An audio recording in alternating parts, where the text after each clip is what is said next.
गेल्या अधिवेशनामध्ये आपण बायबलमधील संदेष्टांची पार्श्वभूमी अभ्यासली. संदेष्ट म्हणजे नक्की कोण, संदेष्ट कोणत्या पार्श्वभूमीवरती उदयास आले, त्याने कशा पद्धतीने संदेश देण्याचा प्रयत्न केला, अस्सल संदेष्टांची वैशिष्ट्ये कोणती, हे सगळं आपण पाहिलेलं आहे. त्याचबरोबर इस्रायलचे पहिले 5 संदेष्टे आपण अभ्यासलेले आहेत. आमोस मेंढपाळ होता, त्याने दैवी न्यायाचा संदेश दिला. होशेया हा शेतकरी होता, त्याने दैवी प्रेमाचा संदेश दिला. यशया हा राजशाही प्रवृत्तीचा होता, त्याने दैवी आशेचा संदेश दिला. मिखा हा साधा कारागीर होता, त्याने करार ऐक्याचा संदेश दिला. आणि सफण्या ह्याने तर लोकांच्या अंगाला दरदरून घाम फुटेल अशा प्रकारे परमेश्वराच्या न्यायपरायणतेचा संदेश दिला. आज आपण उरलेल्या दुसऱ्या 10 संदेष्टांचा अभ्यास करणार आहोत. इस्रायलमध्ये अवतरलेला 6वा संदेष्टा आहे आणि त्याचं नाव आहे इर्मया.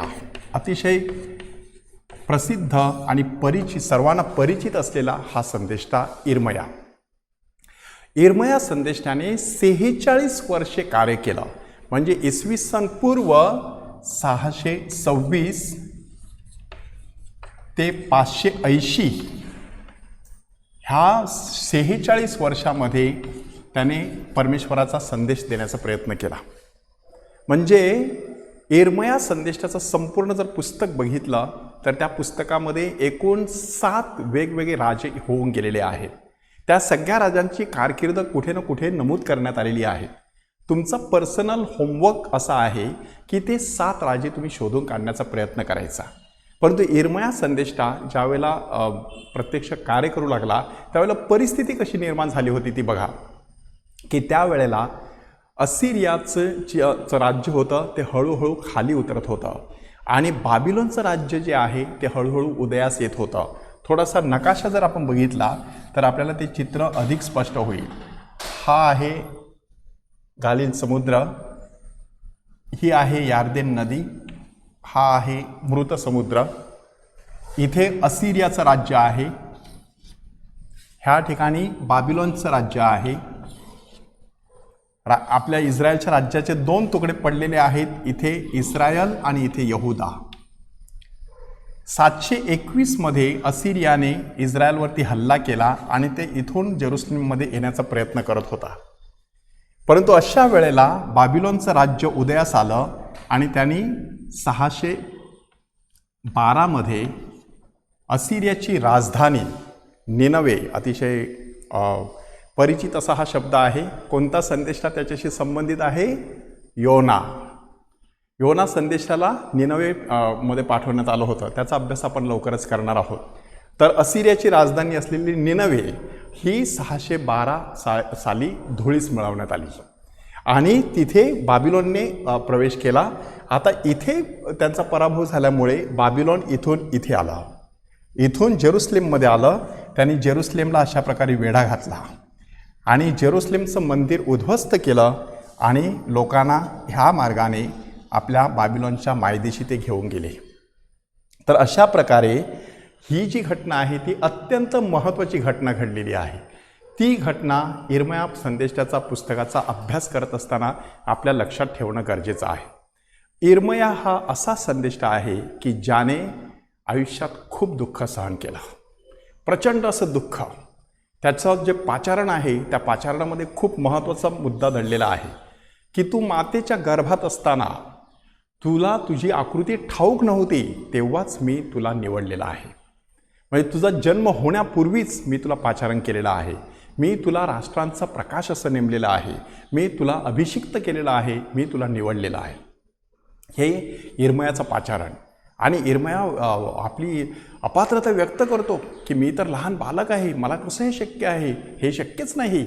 परमेश्वर म्हणतो भिवू नकोस, मी तुला पाठवत आहे, तू जा आणि तुझ्या लोकांना हा संदेश सांग. आता इर्मयाने नक्की कोणत्या प्रकारचा संदेश देण्याचा प्रयत्न केला? इर्मयाला नवीन कराराचा संदेष्टा म्हटलं जातं. नवीन करार म्हणजे आपला नवीन करार नाही, तर परमेश्वर जो नवीन करार करणार आहे तो करार त्यांनी त्यांना समजून सांगण्याचा प्रयत्न केला. तो नवीन करार इर्मयाचं पुस्तक अध्याय 31 वचन 31 ते 33 34 ह्याच्यामध्ये आपल्याला वाचायला मिळतो. काय नक्की सांगण्यात आलेलं आहे? त्या दिवसात मी यहुदाचे घराणे आणि इस्रायलचे घराणे ह्यांच्याबरोबर करार करीन. तो करार पूर्वीच्या करारासारखा असणार नाही, तर मी माझे वचन त्यांच्या हृदयपटलावरती लिहीन आणि त्यांच्या अंतःकरणावरती मी कोरीन. ह्याचा अर्थ काय आहे की आता परमेश्वराला शोधायचं असेल तर बाहेर बघण्याची गरज नाही, आतमध्ये बघण्याची गरज आहे. इर्मया संदेशाने हा संदेश दिला. हा संदेश देत असताना त्याने लोकांना खडसावलं. लोकांना कशा प्रकारे खडसावलेलं आहे, लोकांना सांगण्याचा त्याने प्रयत्न केला की बघा, परमेश्वराने बाबिलॉनच्या राजाला आपल्याकडे पाठवलेला आहे. तो बाबिलॉनचा राजा परमेश्वर पाठवत आहे, म्हणून हे जे यरुशलेमचं मंदिर आहे ते मंदिर उद्ध्वस्त होईल, ही वेदी नष्ट केली जाईल, जाळून टाकली जाईल. आणि ही अशी बातमी कोणाला ऐकायला आवडेल? त्यांनी इर्मया संदेशाचा छळ करायला सुरुवात केली. त्या वेळेला असलेल्या सगळ्या राजांनी इर्मयाचा छळ केला. शेवटपर्यंत इर्मयाचा छळ होत राहिला. म्हणजे त्याला दुहेरी प्रकारचा छळ सहन करावा लागला. एक म्हणजे राजेशाही राजांकडून छळ सहन करावा लागलेला आहे आणि दुसरीकडे आपल्या लोकांकडून पण छळ सहन करावा लागलेला आहे. आणि म्हणूनच इर्मया आणि प्रभू येशू ख्रिस्त ह्यांच्यामध्ये खूप मोठ्या प्रमाणामध्ये समानता आहे असं आपल्याला दिसून येतं. कशा प्रकारची समानता आहे? इर्मयाने जेरुसलेमकडे पाहून विलाप केला. इर्मयाने जेरुसलेमच्या नाशाचं भवितव्य वर्तविलं. इर्मयाला त्याच्याच लोकांकडून खूप छळ सहन करावा लागला. म्हणून प्रभू येशू ख्रिस्त ज्यावेळेला चित्रात आला तेव्हा लोकांना विचारण्यात आलं की तुम्ही मला कोण म्हणून म्हणता? तेव्हा लोकांची उत्तरं काय होती? तो इर्मया, एलिया किंवा एखाद्या संदेशासारखा, प्राचीन संदेशासारखा असू शकतो. इर्मयाचं नाव का घेण्यात आलेलं आहे? कारण जसं इर्मयाने दुःख सहन केलं तसं दुःख येशूला देखील सहन करावं लागत होतं. इर्मया ज्या पद्धतीने वागत होता तसंच येशू देखील वागत होता. म्हणून इर्मया आणि प्रभू येशू ख्रिस्त ह्यांच्यामध्ये खूप जवळचा संबंध आहे असं आपल्याला दिसून येतं. आता परिस्थिती कशी निर्माण झाली? इसवी सन 597 साली लोकांना बाबिलोनच्या ह्या हद्दपारीमध्ये पहिली बॅच नेण्यात आली. दुसरी बॅच 587 साली गेली, 10 वर्षांनी. दरम्यानच्या काळामध्ये इर्मयाला एक चॉईस देण्यात आला. त्याला सांगण्यात आलं की तू आता निवडायचं, इथे राहायचं की बाबिलोनच्या लोकांमध्ये जाऊन राहायचं. इर्मयाने फार विचार केला. बाबिलोनला कोणाकोणाला नेण्यात आलेलं होतं? श्रीमंत, सरदार, राजे, राण्या, राजपुत्र, राजकन्या, म्हणजे मोठी मोठी माणसं तिकडे नेण्यात आली होती. आणि जेरुसलेमला कोणाला ठेवण्यात आलेलं होतं? माघारी, आंधळे, लंगडे, पांगळे, व्यंग, वृद्ध, बेकार, अशा सगळ्या लोकांना त्या ठिकाणी ठेवण्यात आलं होतं. इर्मयाने काय निवड केली? मला माझ्या ह्या अशा लोकांबरोबर राहायचं आहे, मला त्यांच्याबरोबर जीवन जगायचं आहे. इर्मयाने लोकांना त्यांच्या हृदयाचं चित्र दाखवलं की तुमचं हृदय जे आहे ते असाध्य रोगाने ग्रस्त झालेलं आहे. तुम्हाला मुळामध्ये जणू काही हार्ट ट्रान्सप्लांट, हृदय रोपण करावं लागणार आहे. म्हणजे संपूर्ण हृदयच तुमचं बदलावं लागणार आहे, तरच तुमच्या जीवनामध्ये एवढं तुमच्या हृदयामध्ये पाप कोरलं गेलेलं आहे. त्याच्यासाठी त्याने प्रतीक कोणतं वापरलं बघा, की दगडावरती समजा एखाद्या कठीण अशा वस्तूने किंवा टोकदार अशा धातूने काही कोरलं गेलं तर ते नष्ट शक्यता होत नाही. आणि वाळूवरती जर तुम्ही काही अक्षरं लिहिली तर ती पाण्याने पुसली जाऊ शकतात. पण तुमचं पाप जे आहे ते पाप अशा प्रकारे तुमच्या हृदयावरती कोरलं गेलेलं आहे. म्हणून ते समूळ नष्ट करायचं असेल तर हृदयच संपूर्णतः बदलून टाकावं लागेल, अशा प्रकारचा संदेश त्याने दिला. आणि म्हणूनच जेव्हा इर्मया संदेशाचा आपण अभ्यास करत असतो तेव्हा 3 महत्त्वाच्या गोष्टी लक्षात ठेवायच्या असतात. पहिली गोष्ट त्यावेळची ही पार्श्वभूमी, दुसरी गोष्ट इर्मयाला सहन करावा लागणारा प्रचंड असा मनस्ताप आणि दुःख, आणि तिसरी गोष्ट त्याने दिलेला नवीन कराराचा संदेश. तो नवीन करार माणसाच्या हृदयावरती कोरण्यात आलेला आहे. इर्मया संदेशाचं वैशिष्ट्य असं की शेवटी त्याच्याच लोकांनी त्याचं हे संदेश त्यांना न ऐकवल्यामुळे त्याला खूप त्रास द्यायला सुरुवात केली. त्याला अक्षरशः कोरड्या विहिरीत टाकलं, त्याचे पाय खोड्यामध्ये अडकवण्यात आले. त्याचा जो ग्रंथ त्याने लिहिलेला होता, त्याच्या संदेशाचा ग्रंथ, तो ग्रंथ त्याचा सेक्रेटरी बारूक ह्याने लिहून ठेवलेला होता. तो अक्षरशः राजाने कात्रीने कापला आणि शेगडीमध्ये टाकून संपूर्णतः नष्ट केला. तेव्हा परमेश्वराचं वचन त्याला प्राप्त झालं की पुन्हा एकदा तो ग्रंथ तुला लिहायचा आहे. अध्याय 36 वाचून बघा, तुम्हाला त्या ठिकाणी त्याच्याविषयी भरपूर माहिती मिळू शकते. इर्मया संदेष्टाने आपल्याला हा संदेश दिलेला आहे. ते जणू काही एखादा ऊस आपण चरख्यामध्ये घालावा आणि तो चरख्यामधून जात असताना त्याच्यामधून गोड असा रस बाहेर पडावा, तशा प्रकारे इर्मया संदेष्टा खूप अशा दुःखातून गेला, पण त्याच्या मुखातून सुंदर असे शब्द बाहेर पडले की नवीन करार परमेश्वर आपल्याबरोबर करत असतो. इर्मयाचा शेवट कसा किती भयानक झाला बघा, की इर्मया संदेष्टा त्या ठिकाणी असताना गदल्या नावाचा प्रांताधिकारी तिथे नेमण्यात आला. सुभेदार म्हणा, गव्हर्नर म्हणा, त्याला तिथे नेमण्यात आला. म्हणजे त्या ठिकाणी राजा नव्हता, तिथे जो इस्रायलचा राजा होता त्याला देखील आता बाबिलोनच्या हद्दपारीमध्ये नेण्यात आलेलं होतं. आणि मग तिथल्या लोकांनी गदल्या ह्या प्रांताधिकाऱ्याविरुद्ध मोठा बंड पुकारण्याचा प्रयत्न केला. त्या बंडाला देखील इर्मयाने विरोध केला, कारण इर्मयाची भूमिका कोणती होती, परमेश्वर ह्या लोकांना वापरत आहे आणि तुम्हा सगळ्यांचं शुद्धीकरण करत आहे, म्हणून तुम्ही ह्या शिक्षेला घाबरून जाऊ नका, त्या शिक्षेला तुम्ही सामोरे जा, असं त्याची शिकवण होती. पण ती लोकांनी स्वीकारली नाही, म्हणून त्या लोकांना इर्मयाने सांगण्याचा प्रयत्न केला. त्याच लोकांनी इर्मयाला इजिप्तमध्ये नेलं, मोठा दगडधोंडा घेतला आणि तो दगडधोंडा त्या माणसाच्या इर्मयाच्या डोक्यामध्ये मारला आणि त्याला ठार केलेला आहे. इर्मया संदेष्टाची कारकीर्द इसवी संपूर्व 626 ते 580 पर्यंत. त्यानंतर आलेला संदेष्टा आहे नहूम.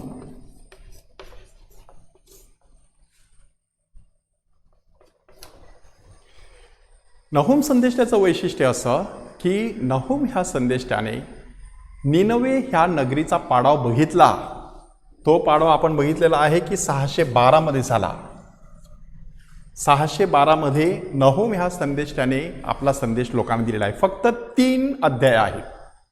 त्या 3 अध्यायाचं वैशिष्ट्य कसं आहे ते आपण बघणं गरजेचं आहे. कसं वैशिष्ट्य आहे बघा, की नहूम ह्याने तिथून निनवेचा पाडाव बघितला आणि लोकांना सांगितलं, आता तुम्ही जल्लोष करा, आनंद करा, कारण तुमचा शत्रू आता धुळीस मिळालेला आहे. ती नगरी पडली, ती निनवे नगरी संपूर्णतः धुळीस मिळालेली आहे, मौज मजा करा. आणि लोकांनी देखील भरपूर मौज मजा करायला सुरुवात केली. नहूम हा शब्दाचा अर्थ सांत्वन. इस्रायलमध्ये कफरनहूम नावाचं गाव आहे, म्हणजे सांत्वनाचं गाव. प्रभू येशू ख्रिस्ताने जणू काही लोकांचं त्या ठिकाणी सांत्वन केलं. तशा प्रकारे नहूम म्हटल्यानंतर सांत्वन. इथे कोणाचं सांत्वन आहे? इस्रायली लोकांचं, यहुदी लोकांचं नहूमने सांत्वन करण्याचा प्रयत्न केला आणि सांगण्याचा प्रयत्न केला, आता तुमच्या शत्रूचा निप्पात झालेला आहे, तुम्ही घाबरून जाण्याचं कारण नाही. परंतु ह्या संदेशाचं चुकलं कुठे? बायबल अभ्यासक काय सांगतात बघा, हा संदेश सांगत असताना त्याने आणखी एक महत्त्वाचा संदेश द्यायला पाहिजे होता, की जर तुमचं वर्तन बदललं नाही तर तुमची पण गत अशीच होईल. हा संदेश मात्र नहूमने दिला नाही. म्हणून ह्या संदेशामध्ये काहीतरी थोडंसं उडं राहिलेलं आहे, असं आज बायबल अभ्यासकांचं मत आहे. प्रभू येशू ख्रिस्ताने मात्र तो संदेश आपल्या काळामध्ये दिला. अंजिराच्या निष्फळ झाडाकडे बघून, की 1 वर्ष मी वाट बघतो, फळ येत नाही, मग हरकत नाही, 1 वर्ष मी वाट बघीन, फळ आलं नाही तर ते कापून टाकावं. तुम्ही पश्चाताप केला नाही तर तुमचा देखील असाच नाश होईल, असा निर्वाणीचा इशारा प्रभू येशू ख्रिस्ताने दिलेला आहे. नहूम संदेशाचं वर्ष आपण बघितलं 612. त्यानंतर आहे योना संदेष्टा. योना संदेष्टा सुद्धा साधारण त्याच काळामध्ये येऊन गेलेला आहे, परंतु 2 वर्षे अगोदर त्याने संदेश दिला असावा, अशा प्रकारचा बायबल अभ्यासकाचा कयास आहे. काही अभ्यासकांच्या मते योनाचं पुस्तक हे एखाद्या दंतकथेसारखं आहे. कदाचित प्रत्यक्षात त्यांनी जो संदेश दिला तो संदेश त्याच वेळा दिला असेल असं नाही, कदाचित नंतर दिला असेल, अगोदर दिला असेल. परंतु आत्ता ह्या लाईनमध्ये आपण जे बघत आहोत संदेशांच्या मालिकेमध्ये, त्या मालिकेमध्ये सर्वसाधारणपणे जेव्हा निनवे धुळीस मिळालं त्याच्या आगेमागे कुठेतरी त्याने संदेश दिला असावा असं आपल्याला दिसून येतं. योना संदेष्टा हा मिशनरी प्रवृत्तीचा संदेष्टा होता, मिशनरी. नहूम संदेष्टा सांत्वनाचा संदेष्टा. ईश्वरी सांत्वन कशा प्रकारे होत असतं ते त्याने त्या ठिकाणी दर्शविण्याचा प्रयत्न केलेला आहे. तर योना संदेष्टा ह्याची कथा आपणा सगळ्यांना ठाऊक आहे. नव्या करारामध्ये साक्षात प्रभू येशू ख्रिस्ताने त्याचा उल्लेख केलेला आहे. एवढा योना संदेष्टा प्रसिद्ध.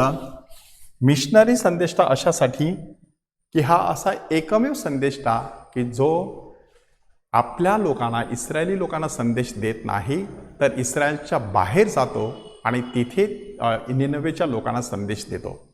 आता तुम्ही सहज विचार करा, संदेश तरी कोणता? की निनवे धुळीस मिळेल, 40 दिवस आणि 40 रात्री नंतर निनवे धुळीस मिळेल, अशा प्रकारचा संदेश. हा संदेश कोणाच्याने ऐकवेल? ज्या लोकांना सांगायचं ते लोक ऐकतील का? की आता तुमचं घरदार त्याच्यावरून नांगर येणार आहे, ते उद्ध्वस्त होणार आहे, अमुक एक गाव आहे ते उद्ध्वस्त होणार आहे, असं कोणी सांगितलं तर ते आपल्याला ऐकवेल का? तशा प्रकारचा तो संदेश, म्हणजे तो जो संदेश आहे तो संदेश तेवढा काही प्रिय असा संदेश नाही, अप्रिय असा संदेश. म्हणून योना संदेशता पळून जातो. आणि तुम्ही साधारण चित्र ते बघितलेलं आहे, अशा प्रकारचे आपले नकाशा. आणि निनवे समजा ह्या ठिकाणी आहे, तर त्याला इथे जायला पाहिजे होतं, तो हा ठिकाणचा आहे, तर त्याने असं इथे जायला पाहिजे होतं, तर तो इकडे खाली उतरतो आणि ह्या दिशेने येतो. इथे जोप्पा आहे, यापो बंदरामध्ये तो आला आणि इथून मग तार्शिश ह्या ठिकाणी जे बोट जात होती किंवा जहाज जात होतं, त्या जहाजामध्ये जाऊन तो बसला, जहाजाच्या तळाशी जाऊन बसला. प्रवास सुरू झाला, समुद्रामध्ये मोठं वादळ सुरू झालं. मग लोकांनी विचारायला सुरुवात केली की कोणामुळे वादळ सुरू? मग त्यांनी चिठ्ठ्या टाकल्या, त्यामध्ये योनाच्या नावाची चिठ्ठी आली. मग योना कबूल झाला, मी माझा देव परमेश्वर ह्याच्यापासून पळून जात आहे. मग त्या लोकांनी ठरवलं की हा माणसाला आता समुद्रात फेकून द्यायचं. त्याला समुद्रात फेकून दिलं गेलं. त्या ठिकाणी परमेश्वराने एक मोठा मासा तयार ठेवलेला. त्या माशाच्या पोटात योना 3 दिवस राहतो. तिथे त्याला एक मोठा साक्षात्कार होतो. त्याला कसं वाटलं होतं, इस्रायलचा देव म्हणजे फक्त इस्रायलचाच, इतर लोकांशी त्याचा काही संबंध नाही. पण आत्ता त्याच्या लक्षात आलं की परमेश्वर हा सगळ्या लोकांचा परमेश्वर आहे. त्यांना समुद्रामध्ये टाकल्यानंतर, देवमाशाच्या पोटामध्ये राहिल्यानंतर त्याच्या लक्षात आलं की त्या देवमाशाद्वारे परमेश्वराने आपलं लक्षण केलेलं आहे. म्हणून त्याने प्रार्थना करायला सुरुवात केली आणि त्या देवमाशाने योनाला पुन्हा एकदा समुद्राच्या किनाऱ्यापाशी, म्हणजे इथे ह्या बाजूला त्याला ओकून टाकला. आता दुसऱ्यांदा त्याला देवाचं वचन प्राप्त झालं की जा त्या निनवे शहरामधील लोकांना सांग, 40 दिवस आणि 40 रात्री मग निनवे धुळीस मिळेल. मग तो गेला. अशा प्रकारे तो जातो इथे आणि मग निनवे शहरामध्ये गल्लोगल्ली, घरोघरी, जिकडे तिकडे फिरून लोकांना मोठ्या आवाजामध्ये सांगायला सुरुवात करतो. आपल्याला सांगण्यात आलेलं आहे निनवे हे खूप मोठं शहर होतं. ते फिरून येण्यासाठी एकूण 3 दिवस लागत. योना फक्त 1 दिवस फिरला, परंतु त्या 1 दिवसाच्या शेवटी राजाला देखील पश्चाताप करावासा वाटला. राजापासून रंकापर्यंत, पशुपासून प्राण्यापर्यंत सगळ्यांना त्याचा संदेश जो होता तो कुठेतरी झोंबला आणि मग त्यांनी त्या ठिकाणी पश्चाताप करायला सुरुवात केली. त्यांनी राख आणि गोंताट पांघरून पश्चाताप केला. हे देवाने पाहिलं आणि जे अरिष्ट त्यांच्यावरती तो आणणार होता, तो अरिष्ट आणण्यापासून तो अनुताप पावला असं म्हणण्यात आलेलं आहे. लोकांनी पश्चाताप केला, देवाने अनुताप केला. ह्याचा अर्थ लवकरच आपण समजून घेण्याचा प्रयत्न करू. म्हणून ते संकट त्याच्यावरती आलं नाही. आणि योना तर बाहेर एका तंबूमध्ये जाऊन बसलेला. तिथून तो बघत होता की कधी निनवे धुळीस मिळेल, परंतु निनवे काही धुळीस मिळत नाही. मग त्याला वाटायला लागलं की परमेश्वर मंदक्रोध आहे, दयेचा सागर आहे, अरिष्ट आणल्याबद्दल त्याला वाईट वाटते, म्हणून तो कदाचित हे काहीच करणार नाही. मग तो रागावला, तू मला सांगितलं त्या शहरात जाऊन संदेश द्यायचा, मी जाऊन संदेश दिला, आता बघ काय झालं, त्याचं काहीच झालेलं नाही, आता ते लोक मला वेड्यात काढतील, तू संदेश दिला होता तसं काही घडलं नाही. परमेश्वर त्याला सांगतो की तू असा विचार करतो, पण मी कसा विचार करतो बघ, की एखादी वेल, समजा एरंडाच्या तेलाची वेल उगवते आणि उन्हामुळे योनाला त्रास होऊ नये म्हणून त्याच्या डोक्यावरती छत्र धरलं जातं. रात्री एक किडा उगवतो आणि तो किडा ती वेल संपूर्णतः खाऊन टाकतो. त्याच्याबद्दल योनाला एवढं वाईट वाटतं, तर परमेश्वर सांगतो ह्या शहरामध्ये 1,20,000 लोक आहेत, त्या सगळ्यांनी पश्चाताप केलेला आहे, त्यांना त्यांच्या उजव्या हाताचं डाव्या हाताचं कुठे काय कळत नाही, अशा लोकांना मी ठार मारीन का? अशा शब्दावरती संपूर्ण पुस्तक समाप्त होतं. आता ह्या पुस्तकाचा संदेश नक्की कसा आहे तो आपण समजून घेण्याचा प्रयत्न करूया. इंग्रजी भाषेमधील 4D ह्या ठिकाणी आपण लक्षात ठेवायचे. पहिला D आहे डिसइंटरेस्टेड मिशनरी. डिसइंटरेस्टेड म्हणजे निरुत्साही असा मिशनरी. की योना पहिल्या अध्यायामध्ये निरुत्साही मिशनरी सारखा आपल्या नजरेमध्ये येतो. निरुत्साही कशासाठी? परमेश्वराने त्याला सांगितलं जा त्या निनवे देशात, तो तिथे नाही गेला, तो पळून गेला. निरुत्साही मिशनऱ्याचं वैशिष्ट्य काय असतं? पळवाट शोधायची. योना पळून गेला, योना जहाजामध्ये जाऊन झोपी गेला. निरुत्साही मिशनऱ्याचं दुसरं वैशिष्ट्य काय असतं? आळस. आणि तिसरं म्हणजे त्याला समुद्रामध्ये फेकून देण्यात आलं, जणू काय आता सर्व संपवायचं, सोडून द्यायचं, बस आपण काही करायचं नाही, अशा प्रकारचा तो विचार म्हणजे डिसइंटरेस्टेड मिशनरी, निरुत्साही असा हा मिशनरी. मग तो माशाच्या पोटात जातो त्यावेळेला तो डिस्टर्ब्ड मिशनरी बनतो. डिस्टर्ब म्हटल्यानंतर अस्वस्थ असा झालेला मिशनरी. डिस्टर्ब्ड, जो जीवनामध्ये उत्साह दाखवत नाही, कामाला लागत नाही, तो कधी ना कधी अस्वस्थ होतो. किती दिवस आपण खाऊन पिऊन मजा करणार? किती दिवस आपण झोपून राहणार? किती दिवस आपण पळवाट शोधणार? पळवाट माणसाला अशक्त किंवा दुर्बळ बनवत असते. कोणत्याही गोष्टीपासून पळून जायचं नाही, त्या गोष्टीला भिडायचं. अजून आपल्या पंखामध्ये 1000 हत्तीचं बळ येत असतं, म्हणून सातत्याने काम करत राहायचं, उद्योगी राहायचं. योनाला तो संदेश परमेश्वर हळूहळू देत होता. तो डिस्टर्ब मिशनरी. डिस्टर्ब झाल्यानंतर माणसाने काय करायचं ते देखील योनामध्ये सांगितलेलं आहे. त्यावेळेला माणसाने प्रार्थना करायची की आता माझं चुकलं आहे, मला कळलेलं आहे, कुठेतरी काहीतरी चुकलेलं आहे. जेव्हा जेव्हा तुम्ही डिस्टर्ब व्हाल तेव्हा स्वतःला विचारायचं माझं नक्की काय चुकलेलं आहे. एकतर शरीराबाबतीत काहीतरी चुकलेलं आहे, खाण्यापिण्यामध्ये गडबड झालेली असेल त्यामुळे शरीर त्रास देतं, त्यामुळे अस्वस्थता येऊ शकते. दुसरीकडे परमेश्वराशी असलेलं नातं कुठेतरी बिघडलेलं असेल. तिसरं जगाशी असलेलं नातं कुठेतरी बिघडलेलं असेल. तीनही गोष्टींचा तुम्ही तपास घ्यायचा. तुम्ही अस्वस्थ झाला असाल तर तुम्ही परत नॉर्मल होऊ शकता. त्यासाठी आपल्या जीवनात प्रार्थनेची फार गरज असते. तिसऱ्या अध्यायामध्ये डिसिप्लिन्ड मिशनरी. डिसिप्लिन म्हणजे शिस्तप्रिय असा मिशनरी. शिस्तप्रिय. त्याला सांगितलं की जा त्या निनवे देशात आणि तो निघाला. त्याला सांगितलं की त्या लोकांना असा संदेश दे, त्यांनी जाऊन तो संदेश त्यांना दिला. म्हणजे अशा प्रकारचा संदेश योना संदेश त्यांना दिलेला आहे. लोकांनी तो संदेश ऐकलेला आहे, त्या संदेशावरती त्यांनी पश्चाताप केलेला आहे आणि परमेश्वराने त्याचे मार्ग बदललेले आहेत. एका बायबल अभ्यासकाने किती सुंदर त्याचं स्पष्टीकरण दिलं आहे बघा. ते म्हणतात if you are ready to change your ways, God is ready to change his plans. ह्याचा अर्थ काय?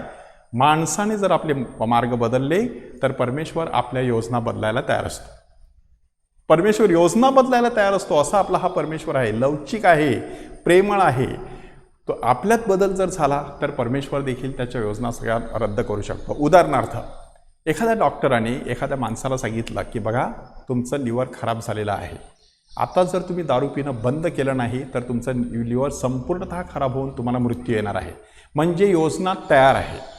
पण समजा ह्या माणसाने आपले मार्ग बदलले, दारू पिण्याचं बंद केलं, तर हळूहळू त्याचं लिव्हर जे आहे पुन्हा एकदा कार्यरत होईल आणि मृत्यू त्याच्याजवळ फिरकणार नाही. निदान त्या लिव्हरच्या त्रासामुळे त्याला मृत्यू येऊ शकत नाही. म्हणजे त्याने मार्ग बदलले म्हणून ती योजना तिथे बदलण्यात आलेली आहे. असं परमेश्वराचे मार्ग आहेत. आणि चौथ्या अध्यायामध्ये डिसअपॉइंटेड मिशनरी. डिसअपॉइंटेड म्हणजे निराश झालेला. निरुत्साही वेगळा आणि निराश झालेला वेगळा. इथे डिसअपॉइंटेड, अपेक्षा काय होती? मी संदेश दिलेला आहे, आता हे शहर धुळीला मिळाले पाहिजे, परंतु तसं झालं नाही. मी जरी संदेश दिला तरी शेवटी योजना परमेश्वराची आहे, त्याला त्याच्या पद्धतीने ती योजना साकारू दे, असा विचार त्याने केला नाही. इतकंच नाही तर ती निराशा कशामुळे आलेली आहे? त्याच्या निरुत्साही, त्याच्या संकुचित वृत्तीमुळे आलेली आहे.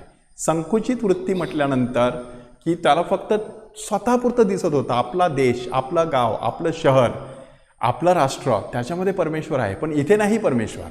परमेश्वराने त्याला दाखवण्याचा प्रयत्न केला, मी त्यांचा देखील परमेश्वर आहे, मला त्यांच्याविषयी देखील कळवळा येतो, मला त्यांचं देखील रक्षण करावं असं वाटतं. आपण आपल्या जीवनात चिंतन करायचं. कधीकधी आपण आपलंच घेऊन बसत असतो. आपलीच जात, आपलीच भाषा, आपलाच प्रांत, आपल्यापुरताच आपण विचार करत असतो, दुसऱ्यांचा आपण विचार करत नाही.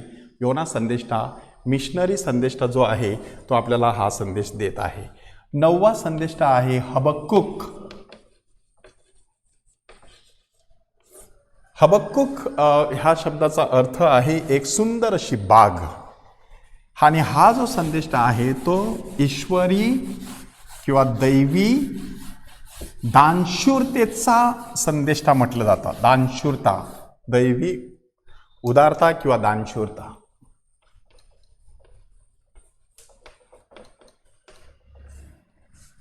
हबक्कुक. नहोमने 612 साली संदेश दिला. योनाने सुद्धा साधारण 614-14-12च्या काळामध्ये संदेश दिला.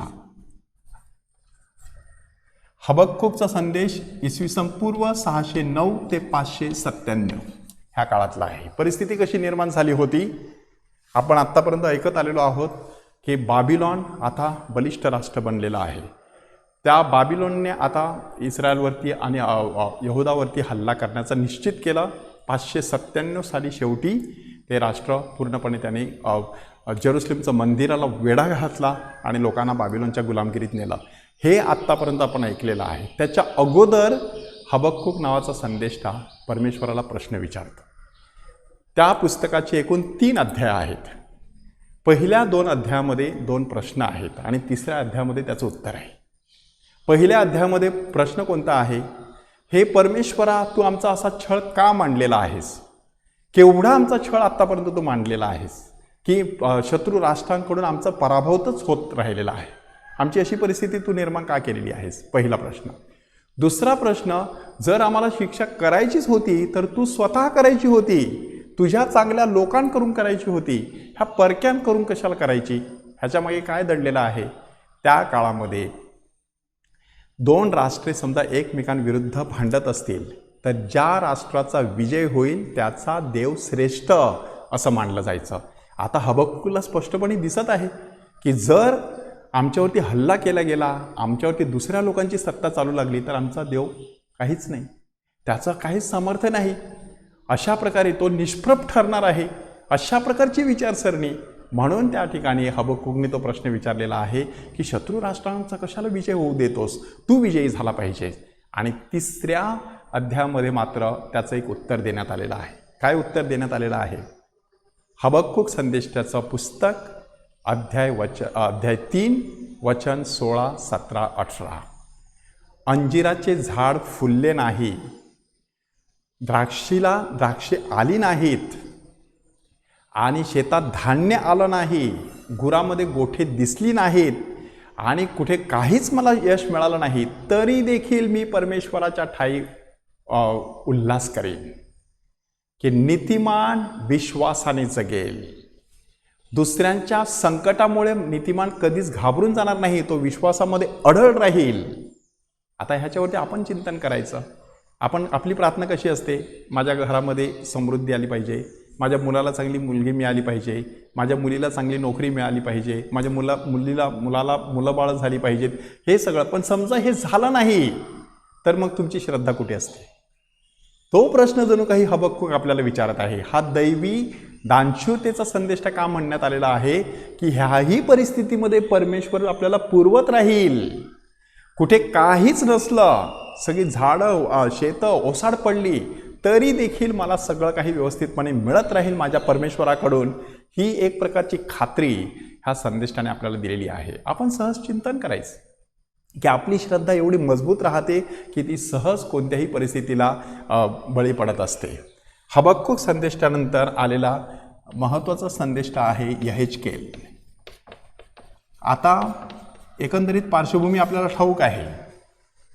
594 तर 571 ह्या काळामध्ये हा संदेश येऊन गेलेला. 593 94 नाही 93 593 तर 571.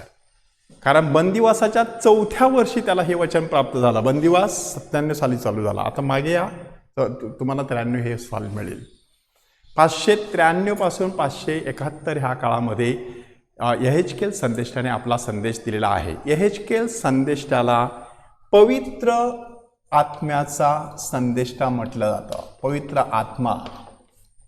तर पवित्र आत्म्यासाठी जेवढी प्रतीकं वापरण्यात आलेली आहेत त्याच्यातली 2-3 प्रतीकं स्पष्टपणे तिथे दिसतात. उदाहरणार्थ वारा. तू वाऱ्याला आज्ञा कर आणि पवित्र आत्मा त्यांच्यामध्ये प्रवेश करेल. पाणी.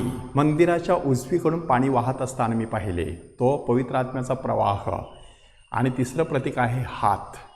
देवाचा वरद हस्त माझ्यावरती आला, त्याने मला उचलला आणि मंदिर दुसरीकडे घेऊन गेला. म्हणजे हे पवित्र आत्म्याच्या उपस्थितीचं प्रतीक मानलं जातं. म्हणून ह्या संदेशाला पवित्र आत्म्याचं पुस्तक म्हटलं जातं किंवा पवित्र आत्म्याचा संदेश असं म्हटलं जातं की मी त्यांच्या हृदयातून त्यांच्यामधून पाषाणमय हृदय काढीन, त्यांना मांसमय हृदय देईन. मी माझा आत्मा त्यांच्यावर घालीन, मी पवित्र पाणी शिंपडील, मग ते शुद्ध होतील. मी त्यांचा देव होईल, ते माझे लोक होतील. अशा प्रकारे पवित्र आत्म्याठायी जे जीवन आहे ते जीवन तिथे त्यांनी समजून सांगण्याचा प्रयत्न केलेला आहे. यहेजकेल संदेशाने ह्या 24 वर्षामध्ये नक्की काय केलेलं आहे? यहेजकेल संदेशाने ह्या काळामध्ये आपला संदेश देत असताना लोकांना समजून सांगण्याचा प्रयत्न केला. 2 टप्प्यामध्ये त्यांनी समजून सांगण्याचा प्रयत्न केला. पहिला टप्पा कसा होता बघा. जेव्हा लोक त्या ठिकाणी नेण्यात आले तेव्हा ते ख्याली खुशालीने वागण्याचा प्रयत्न करत होते. मौज मजा करायची, खायचं प्यायचं. आता आपण इथे जणू काही पिकनिकला आलो आहोत. त्यावेळेला संदेशाने त्याला खडसावलं, कन्फ्रंटेशन, आणि समजून सांगण्याचा प्रयत्न केला की तुम्ही ह्या ठिकाणी खाण्यापिण्यासाठी आलेले नाहीत, तुम्ही ह्या ठिकाणी मौज मजा करण्यासाठी आलेले नाहीत, तुम्हाला परमेश्वराने इथे कशासाठी आणलेलं आहे? शुद्ध करण्यासाठी. म्हणून पश्चाताप करा, आपल्या जीवनाची वर्तणूक सुधारा. हा यहेजकेल संदेश त्यावेळेला एवढा प्रसिद्ध झाला होता, तुम्ही सहज अध्याय 8, अध्याय 14 आणि अध्याय 20 वाचून बघा. त्याच्या भोवती गावातील शहरातील सगळी वडील माणसं त्याच्या भोवती जमायची. खबार नावाच्या नदीच्या किनारी तो बसायचा, लोकांना त्या ठिकाणी संदेश द्यायचा. अशा प्रकारे अतिशय ज्ञानी असा हा माणूस. पण त्याने लोकांना खडसावलं की तुमची वर्तणूक सुधारा आणि तुम्हाला आता नवीन जीवन अशा प्रकारे जगायचं आहे. त्यांना कठीण प्रसंगाला तोंड द्यावं लागणार आहे हे देखील त्यांनी सांगण्याचा प्रयत्न केला. पहिल्या भागात त्याने त्यांच्यावरती कडक असे ताशेरे ओढले. पण दुसऱ्या भागात इसवी सन पूर्व 586-87 मध्ये दुसरी बॅच जेव्हा बॅबिलॉनला आली तेव्हा त्यांनी निरोप काय आणला? बाबिलॉन आणि जेरुसलेम ह्यांच्यामध्ये खूप मोठं 700 मैलाचं अंतर आहे. जेव्हा ते तिकडे पोहोचले तेव्हा त्यांनी येऊन सांगितलं की आपल्या घरादारावरून नांगर फिरवण्यात आलेला आहे, आपलं मंदिर उद्ध्वस्त झालेलं आहे, आपल्या बागा उद्ध्वस्त करून टाकलेल्या आहेत, नासधूस झालेली आहे त्यांची, सगळं काही आता लयास गेलेलं आहे. तेव्हा हे जे अगोदर तिथे आलेले होते ते लोक एवढे दुःखी झाले, त्यांना वाटलं आत्ता आपण इथेच मरणार, आत्ता आपलं सर्व संपलं. म्हणून हा संदेश त्यांना आता सांत्वनपर संदेश देतो. पहिल्या भागामध्ये कन्फ्रंटेशन, आता दुसऱ्या भागामध्ये कम्फर्ट किंवा कॉन्सोलेशन. म्हणजे त्यांचा सांत्वन करण्याचा त्यांनी प्रयत्न केलेला आहे, सांगण्याचा प्रयत्न केला, भिवू नका. परमेश्वर काय म्हणतो बघा, मी माझ्या मनासारखे मेंढपाळ तुमच्यामध्ये पाठवेन. की अगोदरचे मेंढपाळ होते त्यांनी तुमची लोकर घेतली, तुमचं दूध घेतलं, तुमचं सगळं काही सगळं मांस भक्षण केलं, पण तुम्हाला पाहिजे तसा चारा पुरवला नाही, तुमची पाहिजे तशी काळजी घेतली नाही. परंतु आत्ता मात्र तुम्ही घाबरून जाऊ नका, आत्ता मी माझ्या मनासारखे मेंढपाळ तुझ्यावरती नेमणार आहे. म्हणजे अध्याय 32, 33, 34, 35 वाचून बघा, तिथे मेंढपाळाविषयीचं वर्णन आहे. अध्याय 36, 37 मध्ये असं वर्णन आहे की शुष्क अस्थीचं खोरं त्याला दिसलेलं आहे की तिथे सगळ्या त्या अस्थी होत्या, त्या अस्थी एकत्र करण्यात आल्या, त्याच्यावरती मांस चढलं, त्याच्यावरती त्वचा चढली, त्याच्यामध्ये प्राण फुंकण्यात आला आणि मोठं सैन्य उभं राहिलं. कसलं प्रतीक आहे? इस्रायली लोकांचं प्रतीक, जे बाबिलोनच्या हद्दपारीमध्ये होते. सुकलेल्या अस्थी आहेत. विचार करा, समजा एखादा माणूस तुम्ही मारून तो मेल्यानंतर पुरला तर कालांतराने जेव्हा त्याची खाच उघडली जाते तेव्हा त्याची हाडं सुकलेली दिसतात. बऱ्याच वर्षानंतर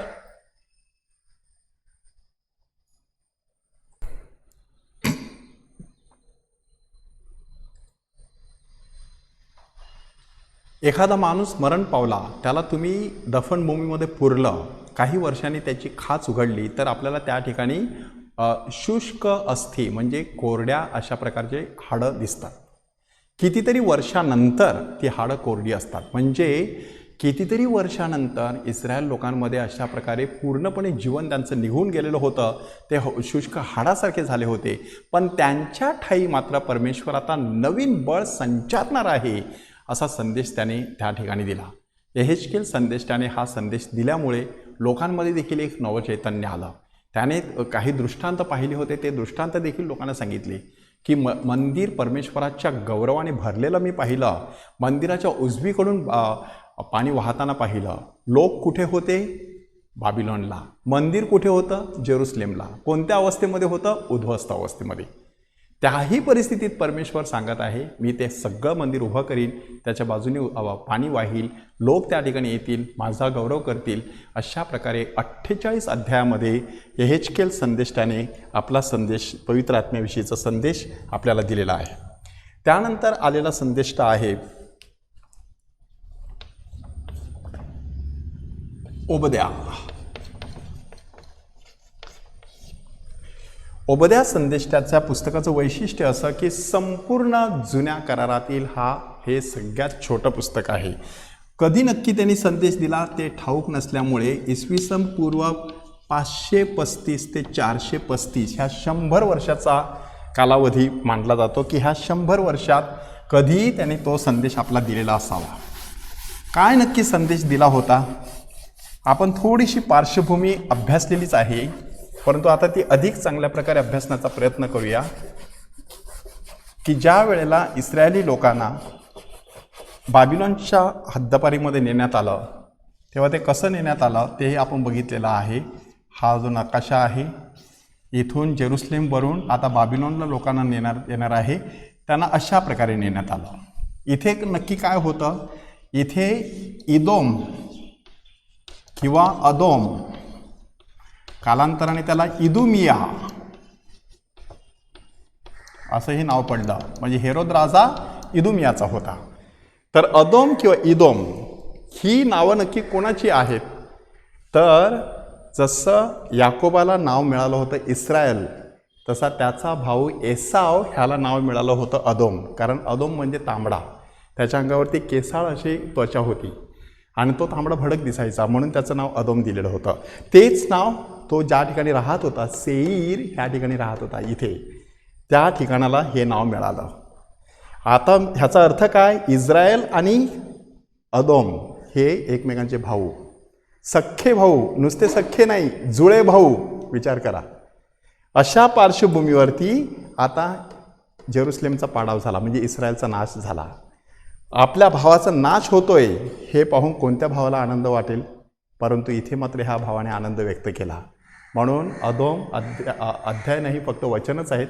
वचन 10 आणि 11 वाचून बघा की तुझा भावाचा नाश होत असताना तू एवढा आनंदाने उसळी मारायला नको होती. ते दुःख ओबद्या संदेष्टा व्यक्त करतो. म्हणून ओबद्याला इदोम विरोधी संदेष्टा, इदोम विरोधी संदेष्टा किंवा अदोम विरोधी संदेष्टा असं म्हटलं जातं. इदोम विरोधी संदेष्टा. ह्या ठिकाणी शिकण्यासारखी महत्त्वाची गोष्ट कोणती आहे? आपण सगळेजण एकाच परमेश्वराची लेकरं आहोत. हे माणसाने कधी विसरायचं नाही. नुसते आपणच नाहीत, प्राणी पक्षी पशु वगैरे आहेत, ते सगळे आपले सवंगडी आहेत. म्हणून आपण एकमेकांच्या विरुद्धात उभं टाकायचं नाही. दुसऱ्यांचं वाईट झाल्यानंतर आनंद मानायचा नाही. तर आनंद करणाऱ्याबरोबर आनंद करायचा, दुःख करणाऱ्याबरोबर दुःख करायचं, अशा प्रकारचा संदेश ओबद्या संदेष्टा आपल्याला देत आहे. त्यानंतर आहे जखऱ्या. जखऱ्या संदेष्टाला दृष्टांताचा संदेष्टा, रात्रीचे दृष्टांत जे असतात त्याचा संदेष्टा म्हटलं जातं. एकूण 14 अध्याय आहेत. त्या 14 अध्यायाचे एकूण 3 भाग मानले जातात. अध्याय 1 ते 8, 9 ते 11 आणि 12 ते 14. त्या 3 भागामध्ये संदेष्टाने वेगवेगळे दृष्टांत दाखवलेले आहेत. त्या दृष्टांताद्वारे त्याने आपल्या लोकांना समजून सांगण्याचा प्रयत्न केलेला आहे की परमेश्वर तुमच्यामध्ये वस्ती करू इच्छित आहे. परमेश्वर तुमच्यामध्ये जर वस्ती करणार असेल तर तुम्ही देखील त्याला साजेसं असं जीवन जगलं पाहिजे. म्हणजे त्याने समजा उडता पट पाहिला, म्हणजे देवाचा शब्द तुमच्यामध्ये वस्ती करत आहे.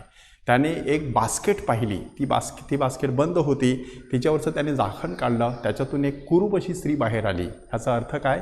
तुमची सगळी लपलेली पापे परमेश्वर अशा प्रकारे ओपन करणार आहे. तर अशी कितीतरी दृष्टांत त्याने पाहिले किंवा घोडे त्याने पाहिले, 4 घोडे वेगवेगळ्या दिशेने जात असलेले, की परमेश्वर अशा प्रकारे तुमच्यामध्ये वस्ती करत आहे. त्याची माणसाने जाणीव करून घ्यावी म्हणून हा जखऱ्या संदेष्टा. त्याच्याच काळामध्ये, ह्याचा काळ आहे इसवी सन पूर्व 520 ते 22 किंवा 22 ते 20, ह्या काळामध्ये तो संदेष्टा आलेला आहे. जखऱ्या 522 आणि 20 ह्या काळामध्ये लोकांना संदेश देतो. आणि त्याच काळामध्ये हग्गाय नावाचा संदेश आलेला आहे. हग्गाय ह्याला द्वितीय मंदिराचा संदेष्टा, द्वितीय मंदिराचा संदेष्टा मानलं जातं. आणि त्याचा काळ आहे इसवी सन पूर्व 520 ते 515. ह्या काळामध्ये हग्गाय संदेष्टाने लोकांना खूप महत्त्वाचा संदेश दिला. लोक आता बाबिलोनच्या गुलामगिरीतून परत आले होते, तिथे येऊन स्थायिक झालेले होते. जो तो आपलं घरदार बांधण्यामध्ये गुंगलेला होता, आपल्या बागा फुलवण्यामध्ये रमलेला होता, पण देवाचं मंदिर मात्र तसंच पडलेलं होतं. ते ओसाड पडलेलं पाहून संदेष्टा सांगतो, नाही, तुम्ही आता हे मंदिर उभं केलं पाहिजे.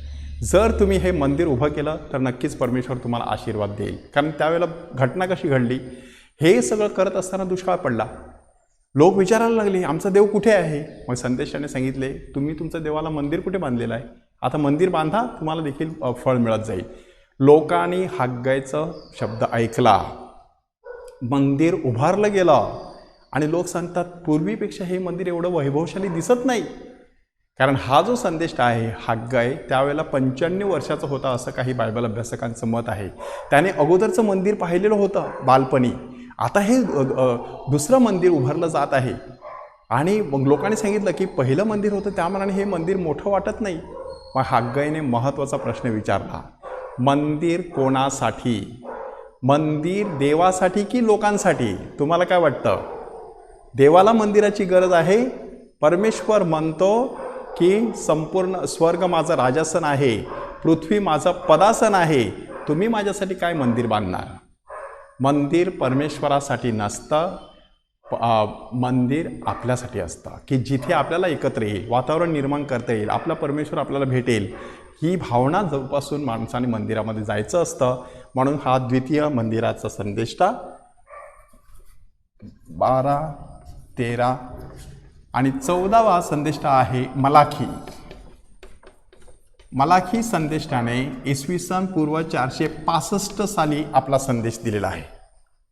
465 साली संदेश. आता 515 साली मंदिर बांधून पूर्ण झालं असेल आणि 465 साली हा जर संदेश देत असेल तर ही वर्षे किती झाली? आता एकूण 50 वर्ष झाली. म्हणजे मंदिराच्या 50व्या वर्षी सुवर्ण महोत्सव साजरा करत असताना मलाखी संदेशाने आपला संदेश दिला. वादविवादाचा जो प्रकार असतो तो प्रकार त्याने वापरण्याचा प्रयत्न केला आणि मंदिर उपासना, त्याला उपासनेचा संदेष्टा म्हटलं जातं. मलाखी संदेष्टा हा मंदिर उपासनेचा संदेष्टा आहे. म्हणजे उपासनेशी संबंधित जेवढे प्रश्न आहेत ते प्रश्न त्याने हाताळण्याचा प्रयत्न केलेला आहे. एकूण 6 प्रश्न त्याने हाताळलेले आहेत. त्याच्यामध्ये आपलं अर्पण, आपला दशांश, याजकांचं वर्तन, लोकांचं वर्तन, अशा सगळ्या वेगवेगळ्या पद्धती त्यांनी तिथे आणण्याचा प्रयत्न केलेला आहे. एक उदाहरण सांगतो. मलाखी संदेशला सांगतो की तुम्ही जेव्हा एखादं अर्पण आणता तेव्हा एखादा आंधळा किंवा पांगळा असा पशु अर्पण करता. तुम्हाला वाटतं तुमचा देव बघत नाही? असा आंधळा किंवा पांगळा पशु घेऊन तुम्ही तुमच्या नगरसेवकाला भेटायला गेलात तर तो स्वीकार करील? कारण त्याला दिसतं की तुम्ही चुकीचा सदोष असा अर्पण आणलेला आहे, परंतु तुमचा देव बघत नाही असं तुम्हाला वाटतं? नाही, परमेश्वर पाहतो. तुम्ही येताना दोषहीन अशा प्रकारचं अर्पण आणायचं. किंवा मलाखी अध्याय 3 वचन 10 त्याच्यामध्ये सांगितलेलं आहे की तुम्ही दशांश आणत नाहीत. दशांश आणून बघा, माझी परीक्षा बघा, आकाश कपाट उघडून मी तुमच्या घरामध्ये मावणार नाही एवढं धान्य मी तुम्हाला पुरवीन. एक दशांश आपल्या उत्पन्नाचा आपण परमेश्वरासाठी बाजूला ठेवायचं. आपण आपले काही कॅथलिक ख्रिस्ती लोकसुद्धा हा नियम पाळतात. एक दशांश बाजूला ठेवायचा. उत्पन्न कितीही असो, 10,000 असेल तर 1,000 बाजूला ठेवायची, लाखभर असेल तर 10,000 बाजूला ठेवायचे. कशासाठी? गोरगरिबांसाठी, देवासाठी, धर्मासाठी. अशा प्रकारे माणूस विचार करतो. मलाखीने तो संदेश अतिशय पॉवरफुली दिलेला आहे. तर मंदिर उपासनेचा संदेष्टा मलाखी. आणि शेवटचा 15वा संदेष्टा आहे योएल. योएल संदेष्टाने इसवी सन पूर्व 350 साली संदेश दिलेला आहे. योएल संदेष्टाचं वैशिष्ट्य, त्याला पश्चाताप आणि नवजीवनाचा संदेष्टा मानला जातो. पश्चाताप आणि नवजीवन. जर आपण राखेच्या बुधवारी पहिलं वाचन ऐकलं तर ते योएलच्या संदेशाच्या पुस्तकातून घेतलेलं असतं. तो कोणता संदेश देतो? आपली वस्त्रे नव्हे तर आपली हृदय फाडा. काय अर्थ आहे? बाह्यदृष्ट्या पश्चाताप करू नका, आतमधून खरा पश्चाताप करा. आणि पेंटेकॉस्टच्या दिवशी कोणतं वाचन वाचलं जातं की योएलच्याच पुस्तकातलं, त्या दिवशी मी माझ्या लोकांवर माझ्या आत्म्यांचा वर्षाव करीन. तुमचे तरुण दृष्टांत पाहतील आणि तुमच्या वृद्धांना स्वप्ने पडतील. स्वप्ने कोणी पाहायची असतात? तरुणांनी. दृष्टांत कोणी पाहायचे असतात? वृद्धांनी. पण इथे अदलाबदल झालेली आहे, उलथापालथ झालेली आहे. ह्याचा अर्थ काय आहे? पवित्र आत्मा येईल त्यावेळेला तरुण देखील परिपक्व प्रौढासारखे वागतील आणि वृद्ध झालेले, म्हातारे झाले देखील स्वप्न पाहतील आणि तरुणांसारख्या उड्या मारतील. असं पवित्र आत्मेचं सामर्थ्य ह्या जगामध्ये येणार आहे. म्हणजे पेंटेकॉस्टच्या दिवशी जे वाचन केलं जातं ते योएलच्या पुस्तकातलं असतं आणि राखेच्या बुधवारचं वाचन असतं ते देखील योएलच्या पुस्तकातलं. आपल्या ख्रिस्ती उपासनेतील 52 आठवड्यापैकी 13 आठवडे अशा प्रकारच्या जीवनात जातात. 13 आठवडे कोणते? 6 आठवडे उपवास काळाचे, प्रायश्चित्त काळाचे आणि 7 आठवडे पुनरुत्थान काळाचे. हा विशेष काळ आहे. त्या विशेष काळासाठी एवढे आठवडे बाजूला काढून ठेवण्यात आलेले आहेत. तर त्याची सुरुवात आणि शेवट योएलच्या पुस्तकातल्या वाचनाने केली जात असते. म्हणून योएलचं पुस्तक वाचत असताना एकीकडे भरपूर पश्चाताप करायचा आणि दुसरीकडे परमेश्वराचा पवित्र आत्मा स्वीकारायचा. पेंटेकॉस्टच्या दिवशी पेत्राने देखील जेव्हा प्रवचन केलं तेव्हा लोकांच्या अंतःकरणाला चुटपुट लागली. तेव्हा लोकांनी विचारलं की आम्ही काय करावे? आणि पेत्राने सांगितलं, तुम्ही प्रत्येक जण आपल्या पापांची क्षमा व्हावी म्हणून पश्चाताप करा आणि येशूच्या नावाने बाप्तिस्मा घ्या, तुम्हाला पवित्र आत्म्याचं दान प्राप्त होईल. आज आपण बायबलमधील एकूण 15 संदेष्टांचा अभ्यास केलेला आहे. आमोसपासून आपण सुरुवात केली आणि तो न्यायाचा संदेष्टा आहे असं आपण बघितलं. होशेया हा दैवी प्रेमाचा संदेष्टा, यशया हा दैवी आशेचा संदेष्टा, मिखा हा करार ऐक्याचा संदेष्टा आणि सफना हा परमेश्वराच्या आगमनाच्या वेळेला कसं तो न्याय करणार आहे, न्यायपरायणतेचा संदेष्टा. हे आपण पहिल्या भागामध्ये बघितलं. दुसऱ्या भागामध्ये आपण पुढच्या काही संदेष्टांचा अभ्यास केला आणि त्या संदेष्टामध्ये आज आपण एकूण 10 संदेष्टांचा अभ्यास केलेला आहे. त्याद्वारे परमेश्वराने आपल्याला जो संदेश दिलेला आहे तो आपल्या जीवनात आपल्याला आचरता यावा म्हणून परमेश्वराकडे कृपा मागूया.